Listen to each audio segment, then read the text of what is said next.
অর্থ উপদেষ্টা ডক্টর সালেউদ্দিন আহমেদ বলেছেন, বর্তমানে খাদ্যপণ্যের কোনো সংকট নেই, দ্রব্যমূল্য নিয়ন্ত্রণে রয়েছে বলেও দাবি করেছেন তিনি। রোজায় যাতে নিত্যপণ্যের কোনো কৃত্রিম সংকট না হয় এজন্য ডিসি সম্মেলনে বিশেষ নির্দেশনা দিয়েছেন অন্তর্বর্তীকালীন সরকারের প্রধান উপদেষ্টা অধ্যাপক ডক্টর মোহাম্মদ ইউনূস। রোজায় দ্রব্যমূল্য নিয়ন্ত্রণে মন্ত্রণালয় কঠোরভাবে মনিটরিং করবে বলেও জানিয়েছেন অর্থ উপদেষ্টা।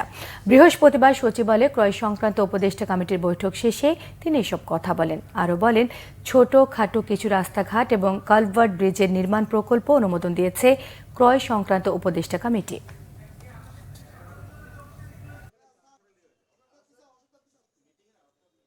আজকে যেগুলো করা হচ্ছে বেশিরভাগই একটা হলো প্রথমত অতি প্রয়োজনীয়, আর কতগুলো আছে ইনফ্রাস্ট্রাকচার, ভৌত অবকাঠামো, সেগুলো যেন আমরা বিষয় করেছি এবং আশা করি এগুলো করলে, বিশেষ করে যেগুলো করেছে ওই ভৌত অবকাঠামোর খুব বিরাট বিরাট মেগা প্রজেক্টের মতন না, ওটা অত্যন্ত দরকারি।